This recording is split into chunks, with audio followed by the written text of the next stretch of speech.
여러분 안녕하세요. 혼자 다 아는 남자 혼다입니다. 이번에 다뤄볼 이야기는 왕정에서 공화정으로 전환된 초기인 기원전 5세기의 로마사 이야기입니다. 이 시절은 켈트가 영역을 확대하면서 이탈리아 반도로 진입한 시기고 로마를 짓누르던 이탈리아의 강자인 에트루리아의 몰락 시기와도 겹쳐지는데요. 이 시기 로마가 에트루리아 세력의 남부를 공격하면서 처음으로 추진했던 북진전쟁에 대한 이야기를 해보려고 합니다. 로마의 이야기로 본격적으로 들어가기에 앞서서 당대 켈트와 에트루리아의 이야기를 상기시켜드리면서 가볍게 이야기의 배경을 깔아보도록 하겠습니다. 켈트의 수장 암비가투스는 오늘날 프랑스의 보르도인 비투르게스를 중심주로 했던 군주인데요. 켈트의 영역이 인구 증가로 과밀해지는 상황에서 이것을 해소하기 위해서 자신의 두 조카에게 각각 한 명은 동쪽의 라인강 건너편, 다른 한 명은 이탈리아 반도로 남하에서 영역을 확장할 것을 지시합니다. 두 조카 중에서 이탈리아 쪽을 맡은 세고베수스는 켈트의 여러 분파를 차례로 알프스 너머에 이탈리아 반도 북부로 유입시킵니다. 이때 당시 이 지역은 에트루리아의 영역이었는데요. 이후로 이 지역을 침탈하면서 차츰 세력권을 넓히게 됩니다. 먼저 이탈리아 북부의 포강을 따라 내려가면서 롬바르디아 평원과 롬바르디아 지방의 남부인 로마냐 지방을 차지하고 또 이탈리아의 동해인 아드리아의 북부 연안까지 장악합니다. 이 당시 에트루리아가 이렇게 켈트에게 손쉽게 밀린 건 그들이 쇠퇴기에 있었기 때문인데요. 카르타고와의 연합으로 그리스 해상 세력에 대항하고 있었는데 그러다가 페르시아 전쟁이 발발합니다. 이 페르시아 전쟁에서 페르시아 측으로 참전한 카르타고가 전쟁 패배와 함께 해상 활동을 축소하고 회복에 들어가면서 에트루리아는 졸지에 그리스 해상 세력을 단독으로 상대하는 부담을 안게 됩니다.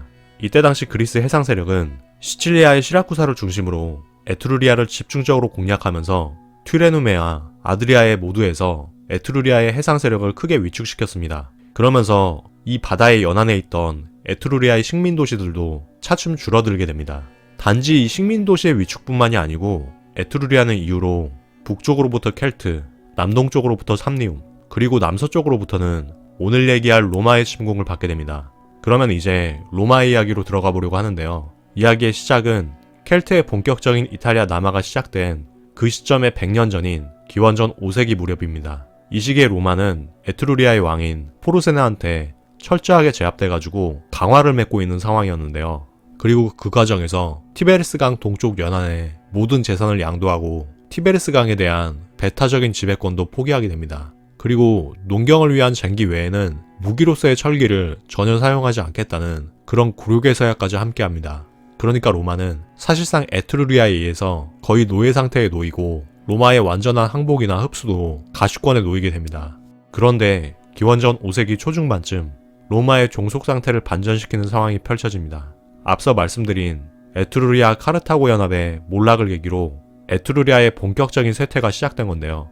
이후에 에트루리아는 궁지에 몰려가지고 공세를 보이기 시작한 로마와 기원전 474년에 정전을 맺게 되고요. 에트루리아의 남쪽 분파인 베이이는 로마로부터 확보한 토지들을 반환하게 됩니다. 이후에 로마 집정관인 아울루스 코르넬리우스 코수스는 베이이의 왕인 툴룸니우스를 전투에서 제압하고 이러한 전세의 반전에 따라서 기원전 425년에는 로마 축의 우위로 200개월간의 장기 휴전이 체결되게 됩니다. 그런데 이런 휴전 상황 중에 마침 켈트족도 파두스강 우한까지 밀려내려오고 있는 상황이었습니다. 로마는 에트루리아의 결정적 위기, 그러니까 자신들에게 기회가 도래했음을 깨닫고 휴전 종료만을 손꼽아 기다리게 됩니다. 다른 국가들과의 외교적인 신의를 고려해가지고 최소한의 선은 넘지 않고 휴전 기간 동안의 약속은 이행하게 됩니다. 그리고 마침내 휴전 기간이 끝난 기원전 408년에 로마는 전격적으로 에트루리아에 대한 정복 전쟁을 감행하게 됩니다. 그 전까지는 에트루리아의 남방 요새 베이로부터 공세를 막아내는 추세였다면은 이제는 베이를 정복하기 위한 공격이 시작된 겁니다. 로마의 베이 공격은 로마사에 있어서 중요한 의미를 가집니다. 로마 군대가 전략 목표의 달성을 위해서 여름에서 겨울까지 해가 바뀌도록 전장에 머문 게 처음이었고 로마가 라티움 지방의 북쪽 경계를 넘어서 외부 민족의 정복을 시도한 것도 이때가 처음이었습니다. 그리고 파병한 군인의 급료를 처음으로 공동체의 공동재산에서 지급했는데요. 이건 진정한 국군의 탄생을 의미하는 그런 의미가 있다고 볼 수 있습니다. 물론 급료는 거의 없는 거나 마찬가지였을 것으로 추정됩니다. 좀 더 구체적으로 보자면은 로마가 제국으로서 안정된 시기인 기원후 70년대 초에 로마 유대 전쟁에서 로마 병사 가우스 메시우스란 사람이 참전의 대가로 50데나리우스를 지급받았다고 하는 급여 명세서가 파피루스에 기록된 상태로 남아있는데요.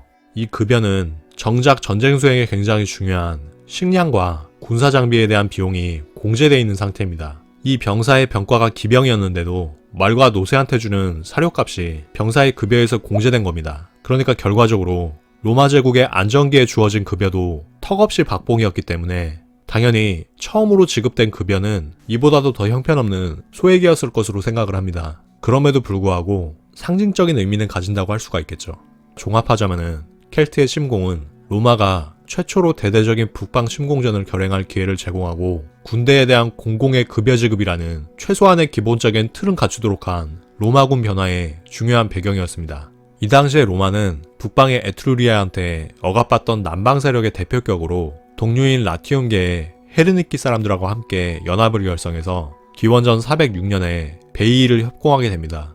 반면에 베이이는 에트루리아 핵심 세력으로부터 제대로 도움을 얻지 못하고 인근 도시인 카페냐, 팔레리, 타르키니 등의 지역에 순망치 않은 논리를 역설해가지고 간신히 도움을 얻게 됩니다. 베이이가 지원을 받지 못한 거는 당시 베이이가 에트루리아 연합과 따로 떨어져가지고 고수했던 왕정체계와 같은 독자음으로 인한 갈등 때문이었다고 얘기가 되기도 하는데 어찌되었든 확실한 거는 에트루리아는 제코가 석자인 동시에 내부적인 단합도 붕괴된 상황이었다는 겁니다. 그럼에도 베이이의 세력은 여전히 로마의 상대로서는 만만치가 않았습니다. 천혜의 지형에 위치를 했고 성벽도 상당히 견고하게 쌓았던 것으로 알려져 있기에 로마는 그들과의 싸움에서 고전할 수밖에 없었습니다. 전쟁 수행 몇 년이 지나서 베이이 공략 가능성에 대한 의문부호가 굉장히 커져가던 기원전 401년에 로마에서 새로운 지휘관이 선출됩니다. 그는 마르쿠스 프리우스 카밀루스라는 사람인데요. 이 인물은 플루타르코스 영웅전에도 이름을 올린 50인의 인물 중에 하나입니다. 부관 시절에 아이키족, 볼스키족과의 싸움에서 적이 쏜 화살이 허벅지에 박혔지만 여기에 굴하지 않고 전투를 승리로 이끌면서 유명세를 탄 인물인데 이 인물이 부관이 아닌 지휘관으로서 처음으로 기회를 부여받게 된 겁니다. 이때 카밀루스는 베이이의 직접 공격에서 선회해서 베이이의 두 동맹 세력인 팔레리와 카페냐를 공격하기 시작합니다. 3년이 지난 기원전 398년에 카밀루스는 지휘관의 임기가 다한 상태에서 지속적으로 군을 이끌면서 베이이 동맹 세력에 지원을 틀어막게 되고 이로써 베이이를 고립시키게 됩니다. 그리고 이런 성과로 독재관에 지명돼서 보다 정권을 가지고 전쟁을 이끌게 됩니다. 그리고 전쟁 개시 10년 차인 기원전 396년에 카밀루스는 결국 베이이의 인근 도시인 카페냐와 팔레리 공략에 성공합니다. 그리고 이어서 베이이를 포위하고 이 난공불락의 성을 공략하기 위한 다양한 시도를 반복하게 됩니다. 그의 그러한 조바심이 뚜렷하게 나타난 건 그가 남긴 한 맹세인데요. 그는 베이이를 정복한다면은 델피의 아폴론 신전에 도시의 전리품 중 10분의 1을 바치겠다고 다짐합니다. 오늘날 개신교에 11조가 연상되는 대목이라고 할 수가 있는데요. 말하자면은 진인사 대천명에서 사람의 일을 다하는 진인사의 마지막 단계로 델포이에서 신탁을 내리는 아폴로노에게까지 로마군의 승리라는 응답을 받기 위한 일종의 활용점정이라고 할 수가 있습니다. 당시 투입된 로마군은 정확한 군사의 수가 알려져 있지는 않지만 로마군의 수장 카밀루스가 베이이성에 대한 포위를 굳히기에는 충분했습니다. 그리고 카밀루스는 여기서 스탠스를 전환시켜서 단순히 포위를 굳히는 데서 그치지 않고 다시 막대한 병력을 투입해서 베이이의 성벽을 전방위 쪽으로 공격하게 됩니다. 이거는 베이이 군사들의 주의가 성벽의 방위에 치우칠 수 있도록 유도한 겁니다. 근데 베이이군도 바보가 아닌 이상 로마군의 공성 시도를 막아내면서도 상대의 의도가 뭔지 상당히 궁금해했습니다. 그럼에도 로마군은 베이이군이 그런 생각을 멈추도록 더욱더 격렬하게 몰아붙였습니다. 사실 카밀루스는 성벽을 공격하는 와중에 베이이 성벽 아래를 통과하는 땅굴을 만들고 있었습니다. 베이이 성벽의 공격은 이걸 눈치채이지 않기 위한 양동작전이라고 할 수가 있는데요. 이 당시 로마군의 땅굴은 베이이의 공공하수관과 연결됐다는 설, 그리고 베이이 내 사원과 연결되는 그런 땅굴이었다는 설도 있는데 아무튼 확실한 거는 로마군의 카밀루스가 땅굴을 통해서 로마군을 베이이의 안쪽으로 진입시키고 이를 통해서 안팎으로 베이이를 협공함으로써 요새의 공략에 성공했다는 점입니다. 로마군은 베이이를 공략한 이후에 약탈과 방화를 자행하고 성 안의 성인 남성을 학살합니다. 그리고 여성과 어린이들은 노예로 삼았고요. 거기에 더해서 도시는 파괴되고 황무지화됩니다. 로마가 훗날 숙적 카르타고의 대결에서 카르타고를 굴복시키고 내린 가우칸초하고 비슷한 상황인데요. 로마는 타자로부터 배움을 얻어가지고 발전하는 그런 개방성을 보이는 한편 자신들을 멸망의 위기로 몰아넣은 상대의 처우에는 상당히 가혹한 면모를 보였는데 그 대표적인 사례라고 할 수가 있습니다. 역시 패자에게 현실은 냉혹할 수밖에 없습니다. 한편 로마의 원로원은 로마의 첫 북벌전쟁이자 10년 동안 벌인 전쟁의 전승을 기념해야 됐습니다. 그래서 카밀루스에게 4마리의 백마가 모는 마차를 타고 나흘에 걸쳐서 개선식을 개최하도록 허용을 하게 됩니다. 플루타르코스 영웅전에도 이에 대한 기록이 있는데요. 이 기록이 조금 오묘합니다. 전쟁사 전문가인 이명환 교수님이 자주 하시는 말씀처럼 전쟁이 끝나면 정치가 시작된다는 그런 말이 딱 들어맞는 흐름이 이어지게 됩니다. 전쟁의 영광 그 자체보다 당대 로마의 정치적인 갈등과 관련된 심상치 않은 기류를 감지할 수 있는 겁니다. 원로원은 이전에 유례없는 화려한 개선식을 허용했지만 로마 시민 다수는 카밀루스의 개선식을 달갑게 여기지 않았다는 그런 내용이 묘사되고 있습니다. 당대 로마인들이 한 인물에게 권력과 영광이 대대적으로 집중되는 것, 그걸 가장 꺼리고 경계했다는 것, 그것을 여실히 느낄 수 있습니다. 이건 아마도 왕정이 기원전 511년에 해체되고 그 이후로 길어야 100년이 지난 상황이었기 때문에 권력이 집중되는 방향으로의 저항성이 더욱더 강했을 것으로 추정됩니다. 그 이유에 대해서는 좀 더 깊게 생각해 볼 필요가 있지만 실제로 독재라는 말 자체가 공화정 로마의 독재관인 딕타토르에서 유래됐을 정도로 로마는 권력의 집중에 대한 원형적인 공포가 엄청나게 큰 집단이었습니다. 좀 과한 생각일지도 모르지만 원로원이 카밀루스에게 개선식을 제안한 거는 이러한 사회적인 분위기를 이용해서 높아질 수밖에 없는 그의 인기를 사전에 차단하려는 암수로 비춰지기도 합니다. 이건 권력자들 사이의 견제라고 할 수가 있죠. 그리고 귀족과 평민 사이의 이권 다툼으로 비춰질 수 있는 상황도 이어서 펼쳐지는데요. 이때 당시 베이를 정복한 다음에 로마의 평민 세력은 로마 거주자의 절반을 베이로 이주시키자고 제안을 합니다. 이거는 로마의 빈민들에게 베이의 땅을 나눠줌으로써 빈곤 문제를 해결하자는 명분, 그리고 새로운 파이를 평민계층이 가져가겠다는 그런 정치적인 노림수가 같이 고려된 포석이었는데요. 여기서 카밀루스가 어쩔 수 없이 동료 집단인 귀족과 뜻을 함께해서 평민의 제안을 강력하게 반대하면서 빈민층의 대대적인 베이 이주는 무의로 돌아가게 됩니다. 그래서 카밀루스는 개선식 사건 이후로 더더욱 평민의 반감을 사게 됩니다. 그리고 평민과 카밀루스의 갈등의 골이 더욱더 깊어지는 사건이 있는데요. 이건 카밀루스가 전쟁 전에 했던 약속을 이행하지 않으려고 했기 때문입니다.